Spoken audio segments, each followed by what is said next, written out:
اعوذ باللہ من الشیطان الرجیم بسم اللہ الرحمن الرحیم۔ السلام علیکم ورحمۃ اللہ وبرکاتہ۔ آج کی اس ویڈیو میں بات کرنے والے ہیں کہ جب میاں اور بیوی ہم بستری سے فارغ ہو جائے تو ہم بستری سے فارغ ہونے کے بعد وہ کون سے کام ہیں جو کرنی چاہیے، وہ کون سی ذمہ داری ہے جو پوری کرنی چاہیے تاکہ ہماری صحت پر کوئی غلط اثر نہ پڑے اور ہماری صحت خراب نہ ہو جائے۔ معزز ناظرین، ہم بستری سے فارغ ہونے کے بعد مرد و عورت دونوں کو پیشاب کر لینا چاہیے، نہیں تو کسی لا علاج مرض و بیماری میں مبتلا ہو جائیں گے۔ اور علم طب یعنی ڈاکٹری کی کتابوں میں لکھا ہے کہ بعض وقت منی کا کوئی قطرہ پیشاب کی نالی میں اٹکا رہ جاتا ہے تو سوزش و زخم پیدا کر دیتا ہے۔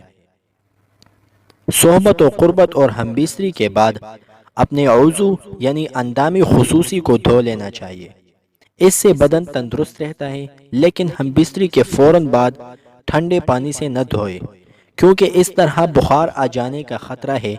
اتنی دیر رک کر دھوئے کہ بدن کی حرارت اعتدال پر آ جائے۔ اور حضرت علی رضی اللہ عنہ نے فرمایا، ہم بستری کے بعد پیشاب کر لے، نہیں تو آپ کو لا علاج بیماری ہو جائے گی۔ اور ذکر یعنی اندام خصوصی کو نیم گرم پانی سے دھوئے کیونکہ یہ بدن کو صحیح رکھتا ہے، اور اگر گرم پانی نہ ہو تو تھوڑی دیر کے بعد سرد پانی سے دھونے میں کوئی مسئلہ نہیں۔ اللہ تعالیٰ سے دعا ہے کہ ہم سب کو سمجھنے اور عمل کرنے کی توفیق عطا فرمائے، آمین ثم آمین۔ اگر آپ کو یہ ویڈیو فائدہ مند لگی ہو تو اس طرح کی مزید ویڈیوز کے لیے چینل کو سبسکرائب اور مجھے حوصلہ دینے کے لیے ویڈیو کو لائک ضرور کریں۔ ملتے ہیں اگلی ویڈیو میں۔ اللہ حافظ۔